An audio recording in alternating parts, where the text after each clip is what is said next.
ಇನ್ನು ಮಂಗಳೂರು ವಿವಿಗೆ ವಿದ್ಯಾರ್ಥಿಗಳಿಂದ ಮುತ್ತಿಗೆ ಯತ್ನ ಪಡಲಾಗಿದೆ. ಬ್ಯಾರಿಕೇಡ್ ಅನ್ನ ತಳ್ಳಿ ಪ್ರತಿಭಟನಾಕಾರರು ಒಳನುಗ್ಗಿದ್ದಾರೆ. ಆಡಳಿತ ಕಚೇರಿ ಪ್ರವೇಶ ದ್ವಾರದ ಗಾಜನ್ನ ಪುಡಿ ಪುಡಿ ಮಾಡಿದ್ದಾರೆ. ದಕ್ಷಿಣ ಕನ್ನಡ ಜಿಲ್ಲೆಯ ಉಳ್ಳಾಲದ ಕೊಣಾಜಿಯಲ್ಲಿರುವಂತಹ ವಿವಿ ಇದು. ಈ ಘಟನೆಯಲ್ಲಿ ಓರ್ವ ಮಹಿಳಾ ಪೊಲೀಸ್ ಕಾನ್ಸ್ಟೇಬಲ್ಗೆ ಗಾಯ ಕೂಡ ಆಗಿದೆ. ಪೊಲೀಸ್ ಸಿಬ್ಬಂದಿಯ ಕೈಗೆ ಗಾಜಿನ ಪೀಸ್ಗಳು ತಾಗಿದ್ದಾವೆ.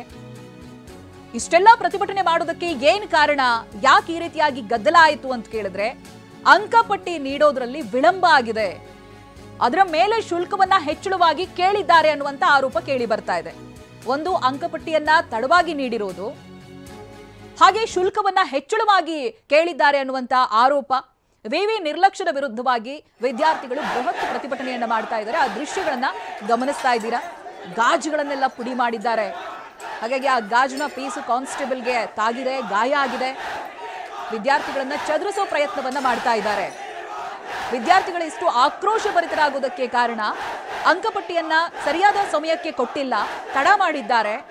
ಅದ್ರ ಮೇಲೆ ಹೆಚ್ಚಳವಾದಂತ ಶುಲ್ಕವನ್ನ ಕೂಡ ವಸೂಲಿ ಮಾಡಿದ್ದಾರೆ, ಕೇಳಿದ್ದಾರೆ ಅನ್ನುವಂತ ಆರೋಪ ಕೇಳಿ ಬರ್ತಾ ಇದೆ. ಇದೇ ಕಾರಣವನ್ನ ಇಟ್ಕೊಂಡು ವಿದ್ಯಾರ್ಥಿಗಳು ಸಾಕಷ್ಟು ಸಂಖ್ಯೆಯಲ್ಲಿ ಸೇರಿದ್ದಾರೆ, ಪ್ರತಿಭಟನೆಯನ್ನ ಮಾಡ್ತಾ ಇದ್ದಾರೆ. ಕೊಣಾಜಿ ವಿವಿಯ ದೃಶ್ಯಗಳನ್ನ ನಾವು ಗಮನಿಸ್ತಾ ಇದ್ದೀವಿ.